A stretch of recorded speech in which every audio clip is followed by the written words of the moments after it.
You were. Hello, everybody. Welcome to City Hall.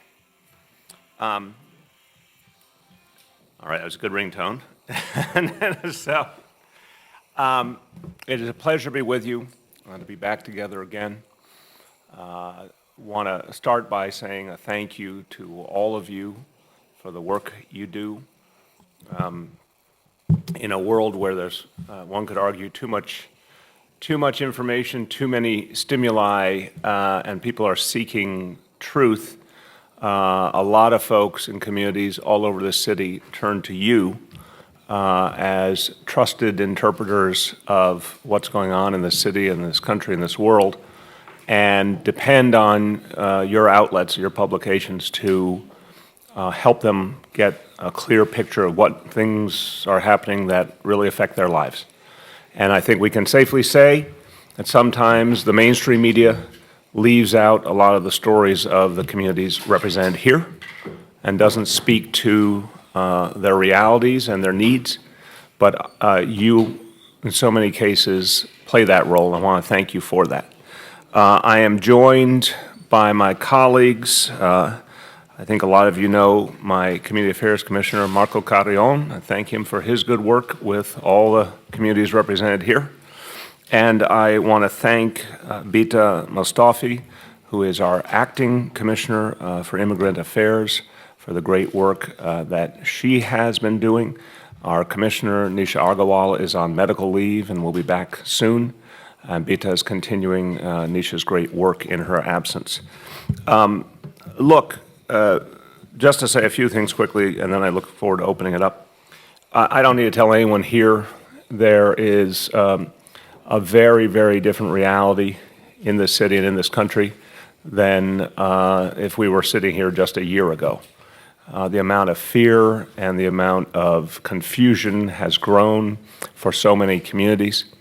The actions in Washington, not just the rhetoric, the ever-changing actions, have left people even more confused and very, very worried for themselves and their families in so many cases. Our job here in the city is to address that fear by showing that New York City will stay true to our values and will be supportive to all communities, to make sure people know that in this city they'll be respected. Their documentation status will never be asked by our police or our educators or the folks who work in our public hospitals. For people to know that ID NYC is there for them and will be kept secure, to know that legal assistance is available for anyone facing deportation. These are the kinds of things that matter so much, and it's very, very helpful when all of you provide information to communities and a constant reminder that help is available, often in just as simple a fashion as calling 311 or going on the city's website. There's always more to do to reach people. I want to remind you that some people are being told falsehoods. Some people are being taken advantage of by people preying on them because of their documentation status, or preying on them because of the fear that so many people are feeling. We depend on all of you to get the truth out, to warn people against the scams and those who would take advantage of them, to remind them where they can get good and reliable information. They can always get that from the Mayor's Office of Immigrant Affairs.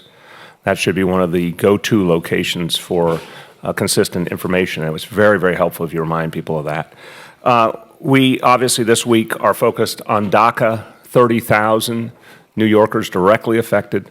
The message we gave coming literally hours after the President's announcement was that the city stands united, and we had all of the elected leaders of the city together and faith leaders of many backgrounds, notably joined by Cardinal Dolan, and his leadership has been particularly strong on this issue.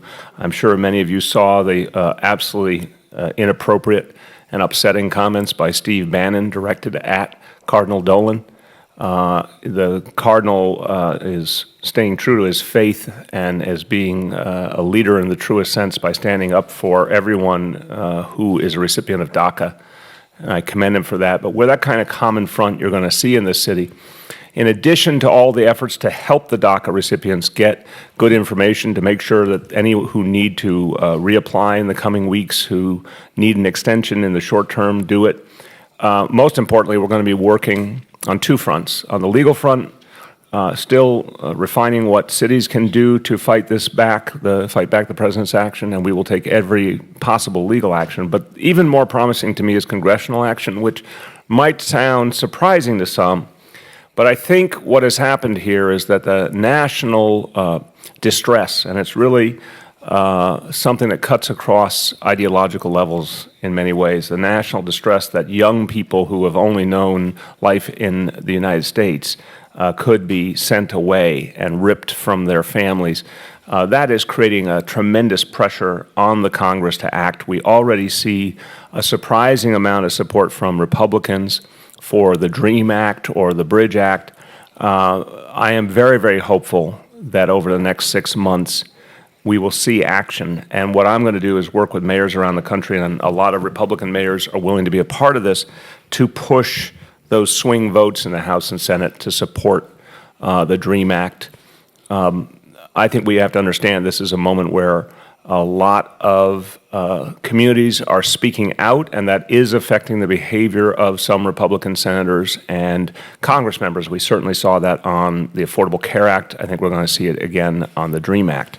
So we'll be working hard to, in every way, build that support to get this legislation passed. And then finally, we know that everything else that's going on in the city affects all communities.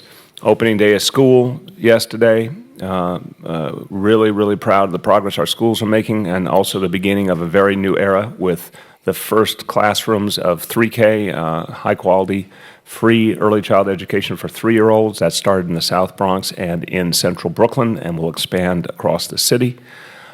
We continue all of our efforts to protect people and protect their affordable housing, including providing legal assistance to stop people from being evicted. And really powerful legislation was passed by the council in the last weeks, which I was honored to sign. Obviously, the right to counsel law, providing that legal assistance to stop evictions, but additional anti-harassment measures to stop landlords from taking advantage of tenants of all backgrounds, documented and undocumented. And we want to do much, much more to keep people in their affordable housing, and now we have more powerful legal tools to do that. So those are a couple of the highlights. I want to open it up in a moment, but with one last point, and I just want to say this up front because it may come up, because it has in our previous gatherings, and I just will affirm to you, the people have to make a decision about the future of the city. If they decide to extend my employment contract, I look forward to continuing these gatherings. I think they've been very, very helpful. But one of the things that came up when we first got together a few years ago was a concern about the city using its resources to promote our many programs, Thrive NYC and affordable housing and pre-K and 3K, through all of your publications. We've made a concerted effort to improve that. And I want you to know, in terms of the community and ethnic media, our spending has increased steadily, and the number of ad buys have gone up very, very profound number, 290% since the beginning of 2014 when we came in, and we continue to increase spending. So this is something I believe has been very effective. In fact, we want to deepen it because we still know there's a lot of people who have to be reached and a lot of people who need good, clear information. And something, as you know, near and dear to my heart, like pre-K and 3K, there's still parents who are not taking up that opportunity for their kids because they don't fully understand, and I don't blame them, but they don't fully understand what it could mean for their child's development and future. We want to help educate them and make them comfortable. And we're also very concerned, obviously, there's been some talk of people holding back their children from educational opportunities because of their fear of the action regarding their documentation status. We need to be ever more energetic at promoting these good opportunities and letting parents know they will be safe, their children will be safe. And I know that's another good reason why we want to make sure we're working with you on those messages, including through paid advertising. So we will continue and deepen that effort. And with that, I look forward to your questions and hearing your concerns. Yes? Uh-huh. My question is, Mr. Mayor, that President Trump recently signed a Dreamers Act. So, as the mayor of the largest city of the United States, what is your message to the people who are affected by this? My message is to recognize that a lot of help is on the way, that all over the country, more and more people are working to protect the Dreamers. There's a lot of anger at what the president did, and it is actually crystallizing support for the Dreamers. And I am convinced there will be congressional action. We have to work at it. I'm not saying it's instantaneous. We have to work hard, but I'm convinced it will ultimately be achieved. In the meantime, to make sure that they are current on any paperwork, anything they have to do to stay in their current status, obviously for those coming up on the October deadline, and that's a subset of the Dreamers, but making sure they do what they're supposed to do before that. But, you know, as much as I'm so distressed by what the president does all the time, even he acknowledged that the next 6 months there will be no negative actions towards the Dreamers. So people should use that time to work with all of us to make the change we need in the Congress. Yes? Thank you so much that since you came in the City Hall, there is an environment created by you, which is a very friendly environment, ethnically. Yes. And also we are getting some advertisement in all the offices. Thanks for it. But one thing I found, which is we are running a television as well, 24-hour television channel last 4 years. And I found there is a lot of advertisement going to electronic media, which is about the vaccination right now, the smoking, and other related, which is very much related with the community. Yep. But since the electronic media is very expensive, and a lot of people have to employ it, I think it would be better if you can just look at this, that whether you can see some more advertisement in the electronic media as well.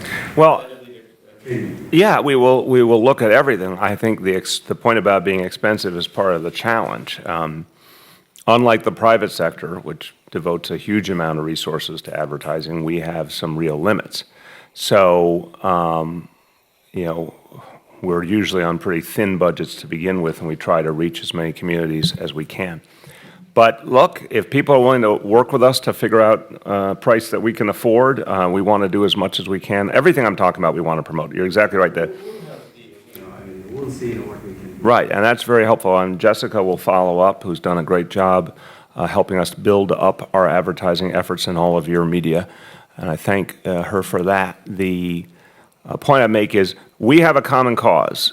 We want to educate communities, whether it's to stop smoking or, as you said, vaccination, pre-K, 3K, all of these things, IDNYC.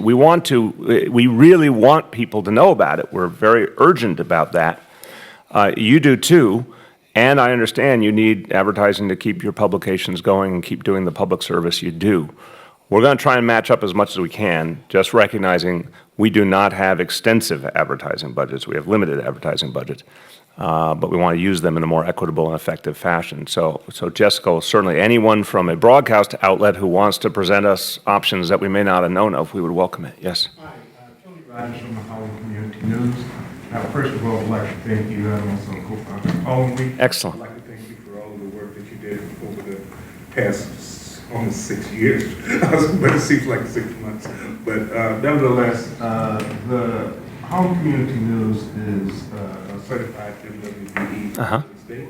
And I just want to see, is there any, and we're a free publication weekly, and I would like to know, is there any major contact that we can focus on to try to help us increase some of the city advertising to help our message? Right there. Jessica. That was easy. That was the easiest question. And thank you for being a co-founder of Harlem Week. Yes. My name is Javier Castaño from Queens Latino. the DACA issue is affecting the Latino community in a big way, Yes. families and students.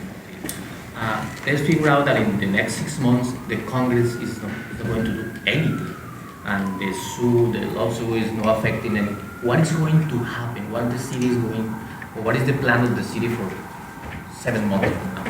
I usually don't respond to hypothetical questions, and I'll tell you why, because I don't think that's the best way to achieve our goal, to think about fallbacks when we have something that we can achieve right now.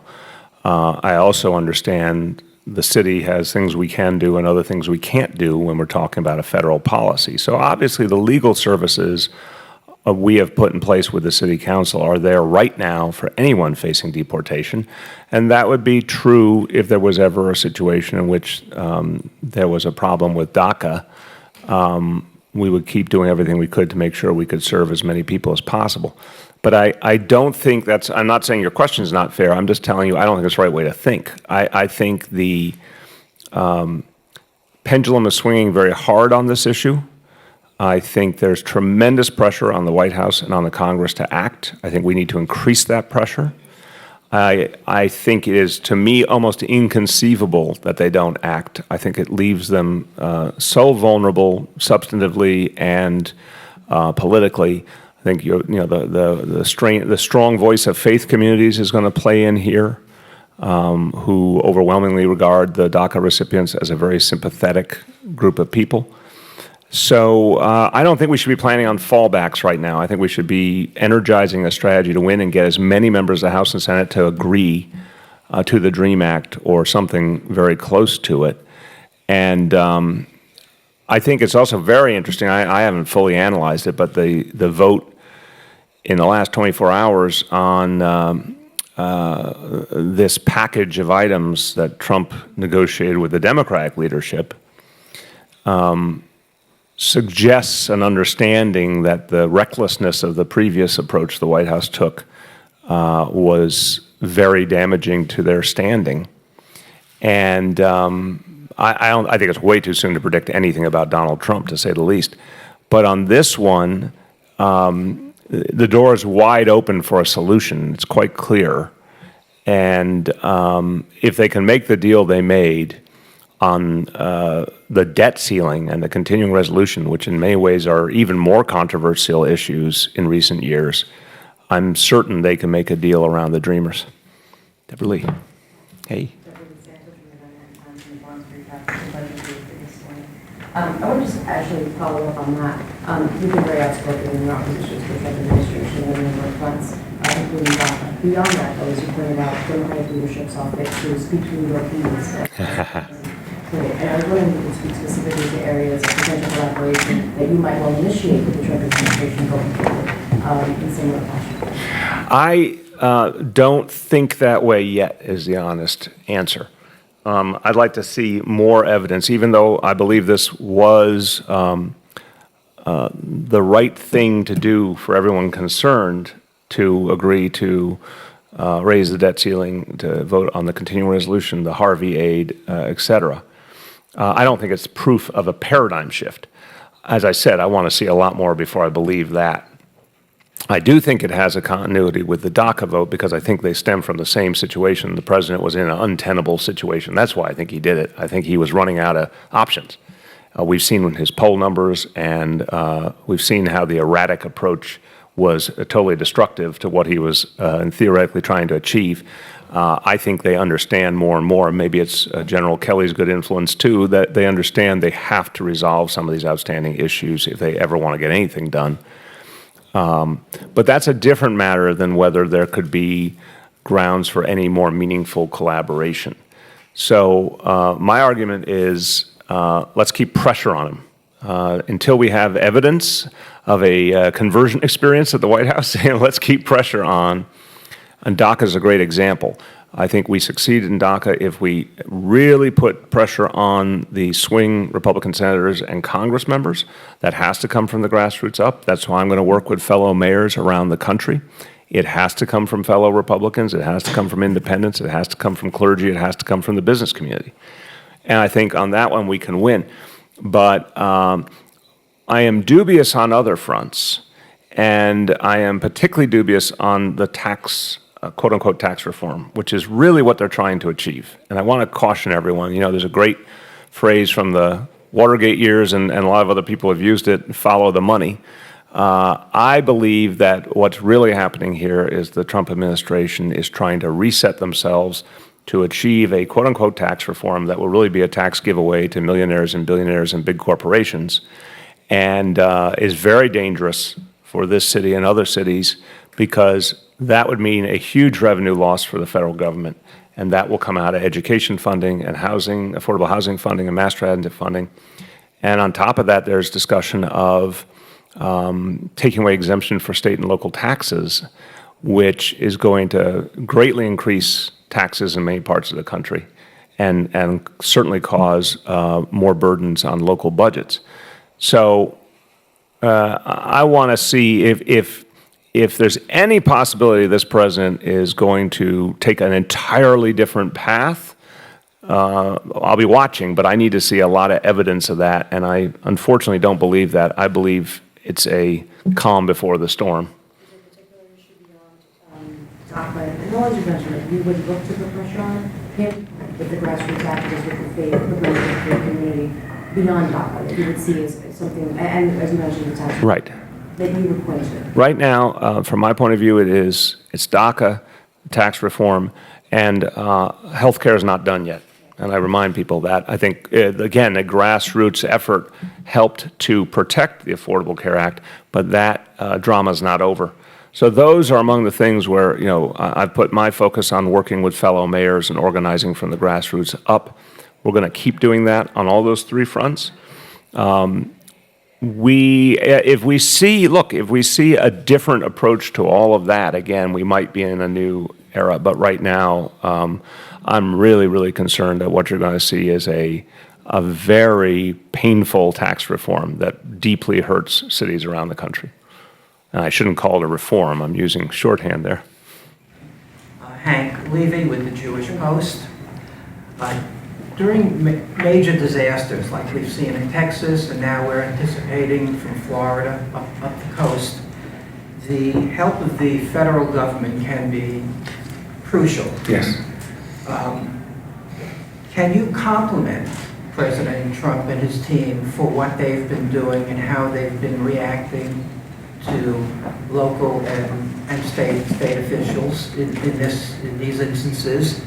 And two, would you consider toning down the general rhetoric, which is almost entirely negative towards Trump, in order to keep open lines of communication if and when our city may need that assistance from the federal government? Well, on the first question, I don't have a good enough sense of how things have been handled on Harvey. I'm very happy, of course, and I can certainly compliment the White House and the President for recognizing that the aid package needed to go through, and they did agree to that quickly, compared to some of the partisan obstructionism we saw around the Sandy aid. So on that, if you're looking for an area where I can say, okay, that was actually a good thing, that was certainly a good thing. In terms of the ways the federal government worked with local authorities in Texas or how FEMA acted, I just don't have enough field vision of that to give you a great assessment. On the question of keeping an open dialogue, look, again, I have analyzed this guy over the last few years, and we've all seen him a long time before that. I think right now a position of strength is the best way to deal with him, and I think what he has said and done is so egregious that anything less than a forceful approach allows him to get away with things that should never be excused. And the comments after Charlottesville are a great example. Most normal politicians, that would have been all you ever heard of them. That would have been the end of the line. We could have said that a lot of other times about Donald Trump, starting with when he, belittled John McCain's war record. I mean, many, many times those would have been the fatal last words of a politician. The fact that this guy has 9 lives politically doesn't change the reality. He has said and done absolutely reprehensible things, and they must be confronted. And I also think the way that he has been forced to moderate at times was because of pressure, not because of silence, not because of compromising, because of pressure. So he felt the pressure on DACA. He felt the pressure on health care, as did the Republicans in Congress. And certainly felt the pressure after Charlottesville, even though what he said and did was unacceptable. It may have led to having Steve Bannon leave, which was very important for the country. So my argument would be a lot of us have made a decision to be resolute in challenging him. Again, if we see I say it facetiously, but it makes the point. If we see a conversion experience, if we see a whole new Donald Trump consistently, we can then have a different discussion. But I don't think we've ever associated the word consistent with Donald Trump in the last few months. Yes. President Trump talked about the General Pershing's dealings with Muslims. And this is like a sign, for the other people, to increase their hate crimes in quantity and quality. That doesn't need, more penalties, stronger penalties for those people who thinks about it. You mean stronger penalties for hate crimes? Yeah. Look, yes, I think there are areas where we need stronger penalties. From my perspective, the most important thing right now, though, is to make sure people report anything that might be against the law. Obviously free speech is protected, but there are any number of actions, and particularly anything that might instigate or achieve violence, that are illegal. For people to report those, so the NYPD, in our case, can act very quickly and resolutely and show that there is a consequence, which we've done in many cases. I think it's always good to have the consequences, the penalties calibrated properly, and I'm sure there's cases where that's not right yet with the hate crimes, but much more importantly to me right now is to use the penalties we have and act quickly and aggressively to show that there will be consequences. And I think that message will spread. The growth of hate crimes since Trump got elected is troubling, for sure. But I do believe there have been many instances where people saw immediate investigations, immediate actions, and I think that's helping to inhibit further hate crimes. Who else? Who hasn't got? Yes. As we focus on DACA, I think there's a related issue that we should be concerned about. It's the TPS for Haitians. Some 4 months ago, TPS was removed for 6 months as opposed to 18, and the people are being told to be prepared for eventual deportation. We're talking about 6,000 Haitians. Almost half of them are here in New York.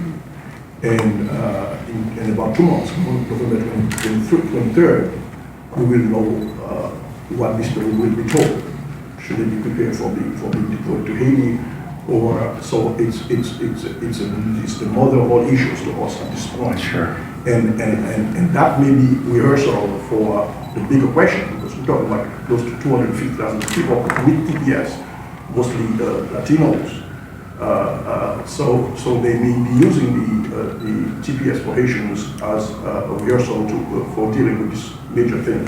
So DACA and this should be seen as a package.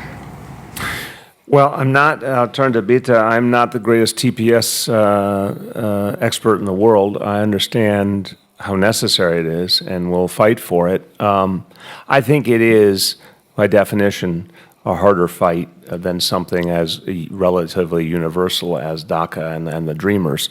I think because to probably a lot of people in Washington, it's a more obscure issue, that is a problem.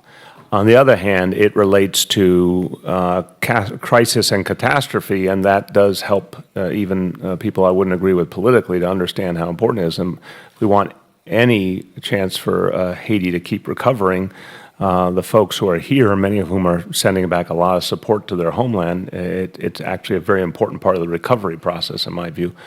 So we'll do everything we can to protect it.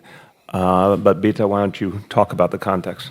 Yeah, I'll just add that we've been very active locally, in particular with a broad-based coalition of labor and faith and community leaders doing on-the-ground Know Your Rights forums, partnering with electeds to do legal clinics to make sure that people have the right information, and recognizing that, in fact, in the case of Haiti, the president of Haiti himself has said it's a near impossibility to receive back the sheer number of individuals. Haitians in New York City represent our health community, many nurses, health aides, so we know the value that they bring and the importance of recognizing that it's an imperfect benefit, but as you said, it's a general part of this attack on removing immigration benefits that we care about and we're actively working on, and through our coalition of mayors, equally have sent letters in support of the renewal of TPS. And just one follow-on to that. Look, I don't want to be unduly optimistic about the future, but I would say an interesting analysis from my point of view is, does the moment of focus on the dreamers begin to open minds about comprehensive immigration reform? I'd like to believe the answer is yes. I mean, I'm a big believer that we've seen consistent public opinion from people around this country that they actually do want a comprehensive immigration reform with a pathway to citizenship for the vast majority of people who are here. And the reason I say that is, in principle, if we could get on that track, that would also be a way to address a lot of people with TPS status from Haiti and other countries. It's not going to happen overnight. But I do think if the DREAM Act or anything like it passes, one could argue that would have been the most substantial step toward comprehensive immigration reform and might begin the process of a reckoning that it's going to be needed for the future of the country. Let me see if anyone has not gone yet, has a question. Yes? My name is Regina Fox. I'm from RTVI. It's a Russian TV, but you know, the station. I have a question about the school. There's a new Russian bilingual school in Manhattan, 145, the PS 145. Do you have any plans to expand the program, the bilingual program for Russian speakers? Because there are around 1 million of us in New York City. Do you have any plans for that? Okay, well, that's a higher number than I've heard previously, but I did not give that number. I did not, maybe tri-state area, but not for the city. We, and I'll speak on behalf of the chancellor too, really believe in the dual language programs. They've been very popular, very successful. I mean, in a globalized world, what a gift to give the children to make sure they are fluent in multiple languages. I don't know what the specific plans are around Russian. We can have our DOE folks follow up with you, but I can tell you we intend to keep expanding dual language programs. We do try to speak to our kids, our languages, all of us, of course. Yes. But there are so many Russians, for example, on Brighton Beach. What do you do to reach them, the younger generation? Well, when you say what do we do to reach them, you have to specify that a little bit more. I can't tell you, but I don't see a lot of outreach programs from the city hall. Okay. We're speaking about the ads. Yeah. Well, look, I mean, in terms of, and Bita will jump in terms of, I'm thinking of many things we do where Russian obviously is on the list of primary languages of primary importance for translation in this city, and we provide a lot of materials online and paper in Russian, translation services. I mean, we are trying to promote these key initiatives like pre-K in a host of languages and a host of communities, and we've actually sent people out, our public engagement unit, into communities to engage people directly. But why don't you speak to that? Yeah, I will just add that we actually, through our office, even have outreach workers that speak Russian in the community on a regular basis, and making sure that we're effectively connecting with services with that community. If we're not doing it where we need to be, we want to hear that, and so that we can respond. And most recently, we've done things like make sure that voter registration forms are translated into Russian and other languages, and our local law requires that we translate city-serving materials into that language. So please let us know what we can be doing better, but we absolutely do have an initiative on outreach in that community. And so I just square it by saying the vision is there, meaning we thoroughly believe in intensive outreach, in English and in other languages in all kinds of communities. And obviously, the focus we've tried to put in investing more in all of your outlets. If you're saying, you don't feel it's reaching the community, then Bita, Jessica, et cetera, Marco would like to know what we could be doing to reach the community more, because we want to. Okay, yes. Yeah, some of the events in Charlottesville ostensibly revolved around the significance of historical monuments, which is renewed a conversation locally about some of the statues here in the city. Some of your political rivals have seemed to make hay about Christopher Columbus, among others. And it's a figure in its breaking that many of us had some conversations about at home as well. So I wondered if you could speak specifically to the points you've raised in the past about the Independent Commission and your personal conversations at home and how they bear on this as well regarding Christopher Columbus and the legacy of many of the folks that we're talking about that are represented in the city. Well, look, I appreciate the question. The idea of the conversations at home is actually a great paradigm, because that's what I'd like to see the city have, is a conversation openly about these issues rather than let them fester. I think every dynamic is different. I think we should understand the situation with the Confederate statues, for example, is particular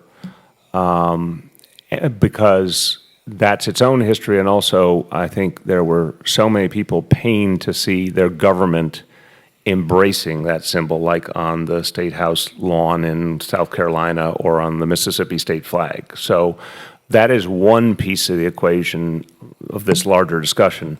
How does government go out of its way to reinforce that symbol?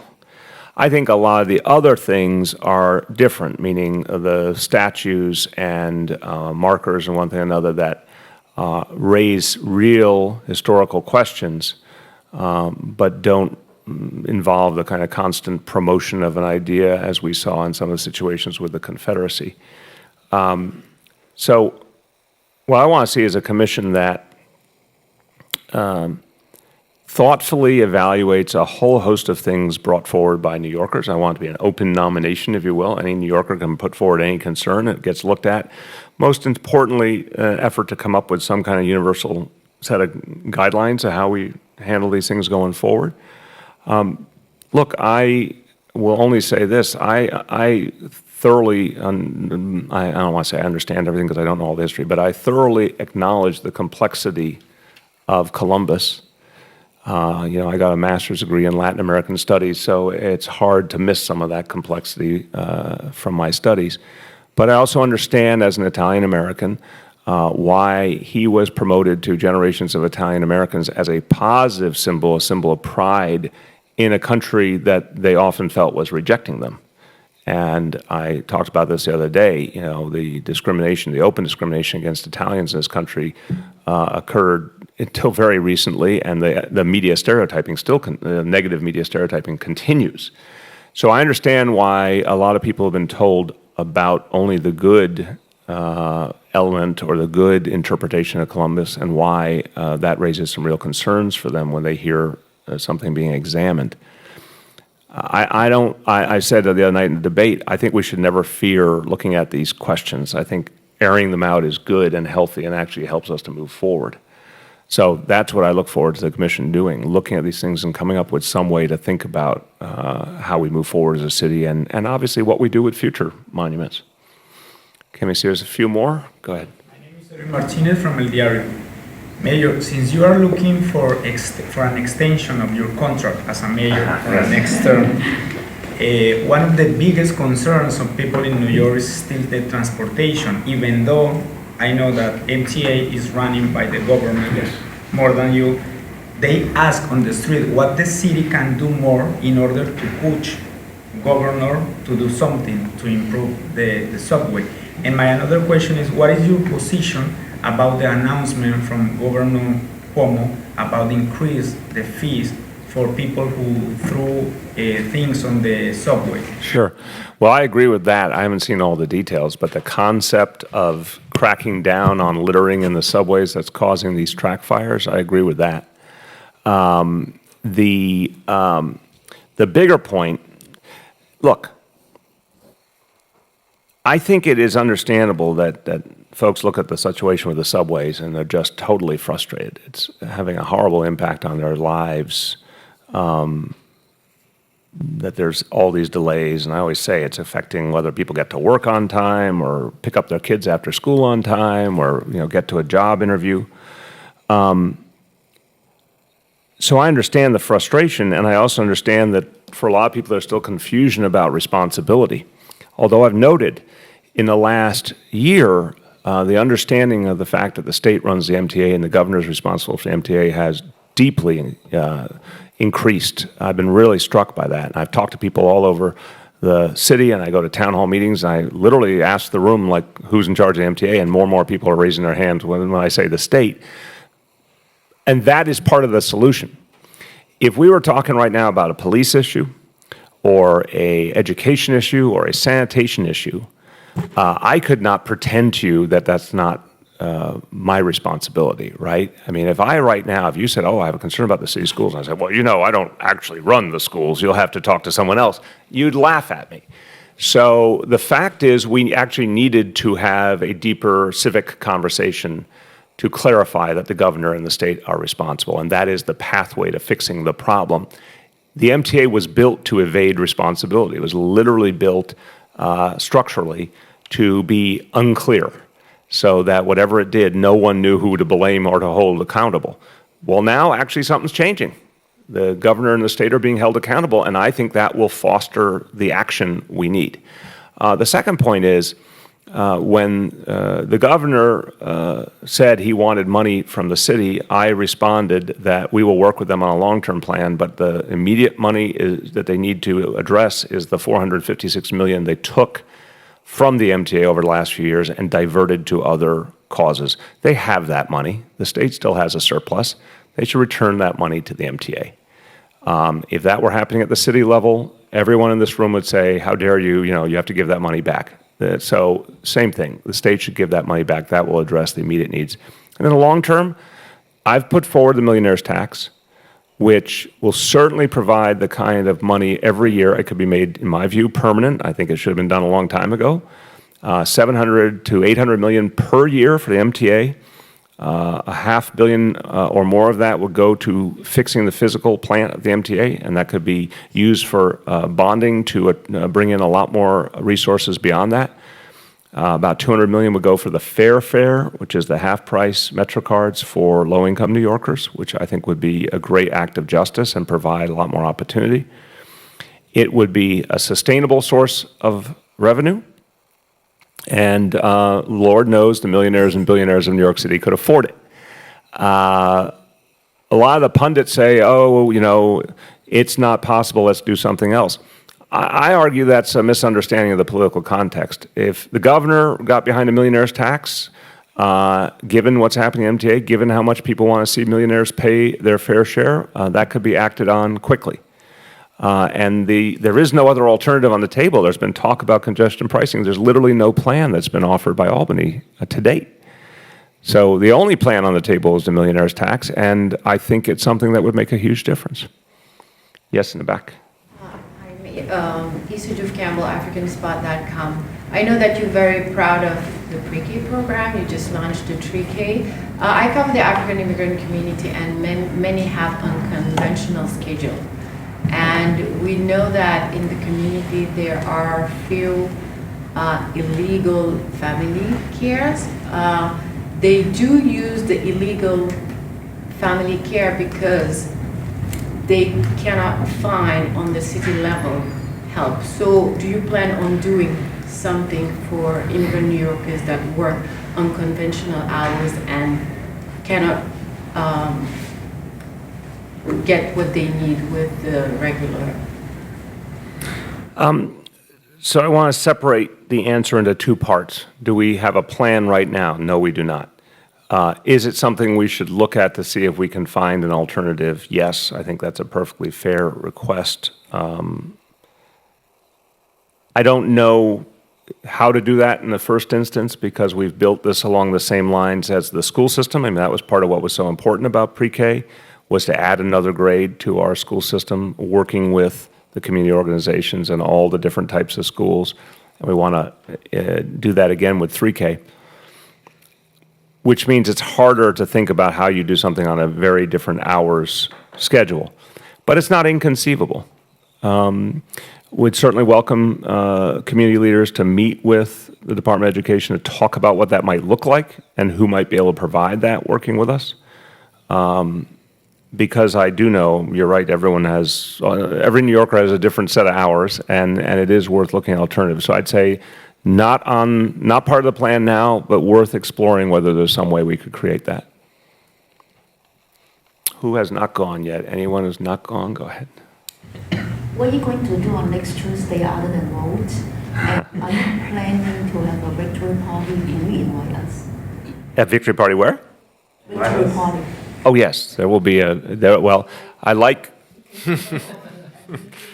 sure, I like that you call it a victory party. That's a good start. I believe we invite any and all media. I'll certainly have Jessica follow up with folks from another organization, which is our campaign that'll be putting it together, not the government, obviously, and just note this concern. But I believe in your free time, I believe it's something we have done traditionally and certainly would be happy to do. Yeah, there will certainly be an event Tuesday night. I don't personally know where it is, but I know it exists. And so I intend to, over the next days, go all over the city. And I'll be doing that as well on Tuesday, at least for a good chunk of the day. And we'll be voting in Brooklyn at my poll site. Pretty traditional election day, but my intention is certainly, particularly in the morning, to get around to different parts of the city. Okay, anyone who has not had one yet, forgive me, and then we'll do a few more from people who have. Who, where? Oh, there. TVs, yes. I'm Lily from Sinovision. Best of luck for Tuesday. Thank you. And I want to circle back to DACA a little bit. And so when you say you are going to associate with the other measures to push on the swing vote across the country, what exactly? Like, can you specify what exactly? Sure. And also, as we know, there are several pending bills in Congress right now, and including like the new version of DACA, which actually provides a pathway for undocumented immigrants to become legal. So, does New York City stand with any bills right now, or you are more prefer to, as we pass by a single act in terms of DACA right now? Look, we are going to look at all the legislative options. What I want is the one that best provides security for the Dreamers going forward and a clear pathway. Obviously, I'm not familiar with all the details of the DREAM Act, but I want to see an outcome where Dreamers know once and for all that they get to remain in this country and get a pathway to citizenship. And again, my hope is this could be the beginning of a bigger pathway to a full and comprehensive immigration reform. So we're going to look to support the strongest version has any chance of passing. I'm not going to be surprised if there's different attempts to amend a bill on the way to final passage. But we'll push for the strongest possible version that will support the Dreamers. In terms of how we do it, I mean, the example, which I think was pretty well covered, of how we handled health care. So I worked with mayors in all of the states that had a swing senator in them. And there was a really impressive effort by mayors on the ground, and it was always bipartisan, to do rallies and press conferences and meetings with the senators, and they worked with their healthcare communities and their hospital executives and their business communities. I mean, it was very comprehensive. And when you get an outcome that you hope for, it's always interesting to say, well, what were the component parts? We'll never know exactly what moved Senator Murkowski or Senator McCain or Senator Collins. But I think it was helpful that a lot of local leaders were pushing them to preserve the Affordable Care Act. So we had a very good experience with that. We're going to take that model and use it again. It's pretty clear at the outset who some of the swing senators and Congress members are. We obviously know who are the key mayors in their states and their districts. and we're going to work with them to just create as much positive pressure as possible to get their representatives to act. Anyone else who's not gone once? If you haven't gone once, you haven't gone once. From World Journal. So my question is regarding to increase the diversity to specialized high schools. So what's your vision or plan in the future? This is one where, and I'll separate the things that I think can happen with the current Albany dynamics and the things that can't happen. The millionaire's tax I mentioned earlier for the MTA, because it's a crisis, I think that's something that could happen even with the current state senate if the governor got behind it. The effort to fix the specialized schools, I'm less optimistic can happen with the current Republican state senate in Albany. I am much more optimistic will happen when there's a Democratic state senate, which I believe will occur in the November election next year. So that one, to me, it requires, our law department fundamentally believes it requires state legislation to fix this problem once and for all. I would go from a single test, which is the current model, to a multiple measures approach, just like universities use. If Harvard and Yale decide entrance based on multiple measures, I think Stuyvesant and Brooklyn Tech can do the same. And that's what I would look to, and I believe that will be more fair as a way of assessing students in general, and I also believe it will inherently lead to more diversity. Mr. Mayor, when the city first inked its employment contract with you, there was very little turnout. It was one of the lowest turnout rates. We know civic engagement is important for the democratic process. What's the strongest argument you have to turn that tide from this Tuesday? I will give you the argument, but I'll start by saying I'm not blind to the fact that it's been very quiet, and that doesn't help in terms of turnout. We have to figure out how to engage people when there's controversy and when there isn't. And I think one of the answers is to work on civic engagement all the other times besides the elections as a way to train people to be involved. If people think their civic engagement happens, once a year, unfortunately, that's going to be a formula for continued decline. If people conversely believe there's lots of ways to be involved in the civic process, that's going to encourage more regular voting. So I think we have to figure out how to correct that. But here's my answer to your question. There's a lot more to do, and if anybody has seen a change that has affected them, they have a reason to come out to vote this Tuesday, September 12th, and then again on Tuesday, November 7th in the general election. If anyone in your life has pre-K or now 3K and that has made their life better, any child in your life has experienced that, that happened because of an election. If you want it to keep happening, you need to show up. If you benefited because there's 93% less stop and frisk, and in communities of color, people are being treated with more respect, or the other piece of the equation, you benefited because crime's gone down, because we've helped to repair the relationship between police and community, then you should want more of that, and you have to come out and do something about it. If you believe that things like a rent freeze and free lawyers to keep people from being evicted are the kinds of policies that protect people's right to affordable housing, those happen because of an election. They never existed before. They happened because of the election. And we want to continue to take actions that protect people. But it's a matter of people recognizing that so much was hanging in the balance in 2013. And the people of the city voted overwhelmingly for a series of changes, and they actually got those changes. So they have a chance now to go much farther. But I need their help. I need another strong mandate to do it. That's my argument. Go ahead, and then we'll do a few more. Go ahead. Yeah. I read your interview in New York Magazine. It's fascinating that we can talk about many issues, but something that really got my attention is your relationship with the press. How can you differentiate or characterize the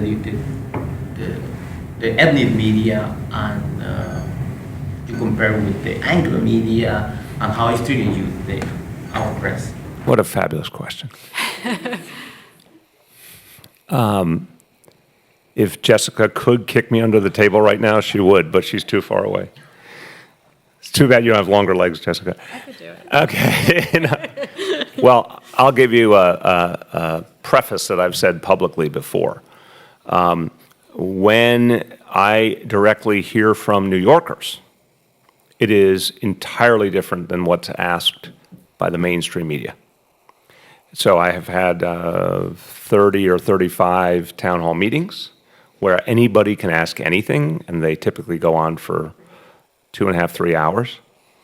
And then for, a year or two, I had the call-in show on WNYC, and which was fabulous because Brian Lehrer would talk about whatever the controversy of the day is, and then the next caller inevitably would talk about their sidewalk or the raccoon in their yard or, anything and everything about affordable housing.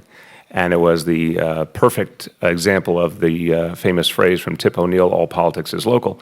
But my point is this, when everyday New Yorkers talk to me, they want to talk about the most tangible things. Schools, jobs, affordable housing, obviously protecting immigrants. It's not about personality, it's not about politics, it is about the lives they live. So I would only say what I appreciate when we have these sessions is the questions obviously are more rooted in people's experiences, and they're closer to the ground, if you will, because everything you're asking is about the lives of the people who read your papers and watch your outlets. So I appreciate that you're so deeply connected to communities, and it reflects in the questions you ask. Okay, last call. We'll do 2 more, and then we'll be done. Okay, all the polls shows you will be the majority. Like your analysis? Very insightful. But can you please tell us, last 4 years, you are very close with the community and the city. You did a lot of things. What is the most significant thing you can say that, okay, I did this? And what is the memorable incident, if you have anything you could tell us? Well, so the most, on the first part, you're saying what's the thing I think has had the biggest impact or the thing I'm proudest of? And then what's the second part? And if you have any memorable incident, you can tell us. Memorable incident. You have to explain what you mean by that. Anything touch your heart and touch. A memorable moment in your.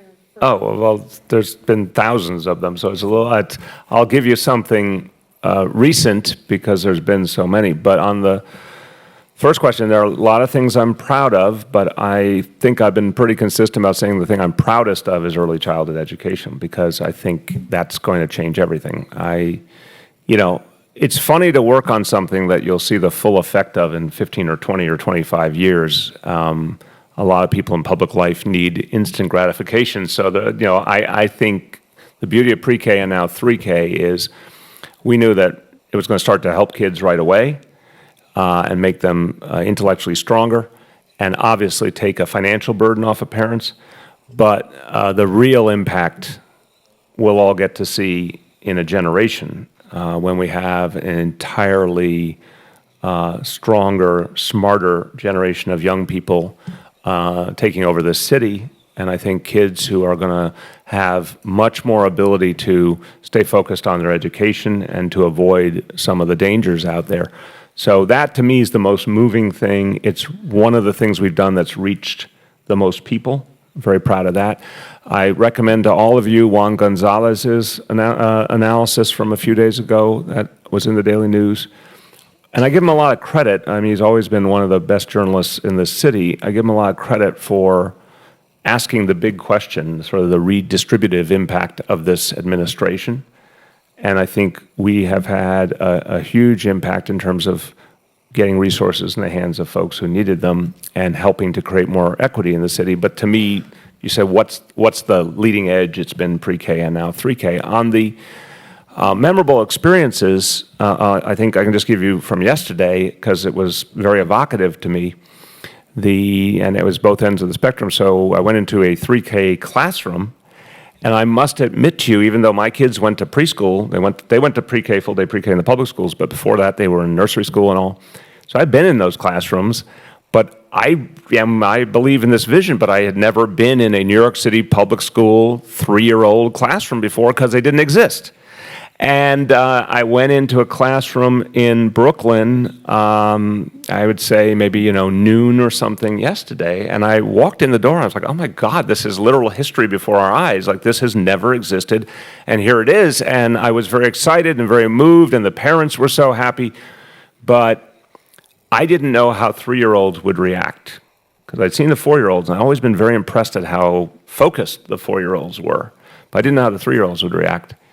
And I was amazed at how engaged they were, and I had probably an underlying worry that it might be hard for them to relate to the classroom setting. A lot of these kids had never been in a classroom setting, but they just took to it immediately. And I also learned that if you want to engage 3-year-olds and get them focused, just bring out Play-Doh.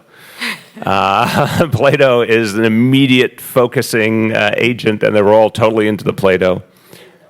Yeah, well, that's a very good point. The other fun, the lovely little vignette from yesterday morning, the very first place I was in the Bronx, and I walked a 3-year-old and his mom to school, and his name is Joel, and he was very shy and hesitant.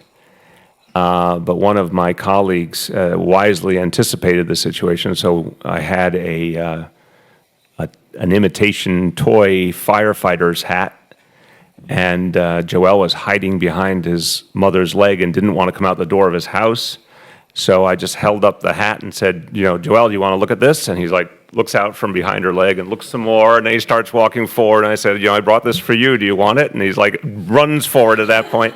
And I put it on, and then all he could think about was his hat. There was literally like 20 TV cameras and still cameras, and all he could think about was the hat. It was wonderful. But the other end of the spectrum was in Queens, August Martin High School, and it was a really beautiful session. It was traditional public high school, which happens to be a renewal school, and a lot of good work is happening in, and then a charter school are in the same building, and they work together very well. And the kids from the traditional public school, the seniors, were working with the charter school juniors on college preparedness. And they did it like a game show. And they were amazing. These kids it was in Southeast Queens in Jamaica, and these kids were just so engaged in helping each other and supporting each other and affirming each other's aspiration to go to college. And it was very, very moving because, we see so many negative images of young people. But if you were in this room, it was impossible to miss how many of these kids, first of all, assumed they were worthy of college, which was very moving to me, as they should, and then how many were trying to help each other get there. So that's my vignettes, and you get the last one. As you can feel when you go to Latino communities, you can feel you have a big support from Latino people. But on the other side, two of the biggest concerns from minorities are broken windows program and also affordable housing. So that's why I would like to ask you if you are having any plan to change broken windows policy in your next period, if you got hired again. And the second one, what is that thing that maybe you think that honestly the city failed about affordable housing that you would like to promote more and go more further for the next term? Well, on the last piece, I honestly don't think it's a question of how did the city fail, because I don't have any regrets about the plan we've put together. I think the city has to go farther. I think it's a different view. I understand why there's controversy around affordable housing, but I also think we need to have a better dialogue about where we're going on all this. So if there's a failure, I always say I'm very self-critical about communication, and I'm constantly trying to figure out how to better communicate to 8.5 million people which is one of the reasons we do these sessions, because we know that all of you are a big part of allowing for better communication. But I need to, so if you're looking for the self-critique, I would say going into a second term, if the people choose me, I've got to figure out how we reset the conversation about affordable housing, because it is, it's not full enough now. It's not a complete conversation. There's so much anxiety about gentrification. There's so much anxiety about displacement. But we need to have a more realistic conversation about the tools we have and what we can do. I often say people, I think understandably, they think sometimes a mayor of New York City can defy the basic rules of the free enterprise system. And I would love to, in many ways, if I had that power, but I don't. You know, if I literally could say to anybody, well, it's your private property, but you must do this with this, and developer, you have to build this kind of building, and I don't care how much it costs, I want you to do this, you have to do it. That's not how it works. In a private property-based society, we have to constantly work with those realities. And we do not have unlimited government funding. So we've got to have a different kind of conversation. I think the people are very smart. I've always said, you know, there is too many people in public life are disdainful of voters and everyday people. I think voters are very smart. I think everyday people are very smart. I actually think they respect being spoken to as adults and not placated. So I need to do a better job of saying, here's the reality. Here are the real choices that we can make. I feel good about the choices we've made so far. But I got to do better at saying to people, these are the set of things we could do, and this is why we're choosing this path, and I need you to support it, and appealing them to be part of it. We did that, I think, with some success in East New York, Brooklyn, where there's a long process around that rezoning that was very productive, led to some really good changes, and was an open, honest dialogue. And I think, to some extent, that's been true in the Rockaways, too, now, where we just had another rezoning approved. But that's the area I want to improve upon. And also on the tangible, we did in the last budget in June increase the number of affordable apartments for lower income folks, for seniors, and for veterans. Those actions were recognition that our plan needed to improve on those fronts, and that we actually had opened up the space to make those improvements. When we first put forward a plan, we tried to be realistic about what we thought we could achieve. But it became clear to me we had to do better on those areas, and they were worthy. That was about a $2 billion additional investment to do it, just to give you a sense of magnitude. So we're going to look for other opportunities to deepen affordability, and that's certainly going to be a big part of the second-term agenda. The other part of your question was on broken windows? Well, look, I think we have a fundamental problem with just even the terminology. I think people shouldn't cling to it anymore, honestly. Some of the angst around broken windows is because of how it was utilized decades ago. Different time, different police force with different training, different philosophy, different leadership. And I say quality of life policing. And quality of life policing begins at the community level, where we get the calls from the homeowners, from people who live in apartment buildings, from the store owners, on a whole host of issues, and the police should respond to them. That's grassroots democracy, right? If you're a community member and you have a problem and you call the police, they should respond to that. And a lot of times it is the most basic quality of life issues. If I describe that to you or anyone else, no one would oppose that. But when advocates call it broken windows policing, they're connecting it to some of the problems of the past, in my view. We've trained our police force in de-escalating conflicts, which we've seen vividly as having a huge impact. We are doing things like implicit bias training, which is changing how our officers think about their work, because we're helping them to understand the human biases we all have and helping them to weed it out of their work. Those kinds of efforts were never undertaken by our police force previously. Now they are becoming universal. And on top of that, quality of life policing evolves all the time. We made the decision to reduce the approach on low-level possession of marijuana. We took it from an arrest category to a summons category. Obviously, with the City Council's leadership, a lot of things were changed about the use of summons. Obviously, working with the DAs and the council, a lot of things were changed about warrants, and old warrants were, in many cases, terminated.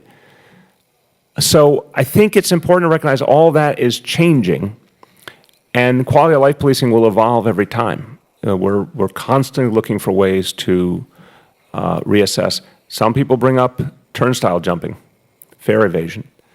I'm very, very clear, no one should turnstile jump. Police are very focused on stopping turnstile jumping, but while they're doing it, they have reduced arrests for turnstile jumping by 21% in the last year.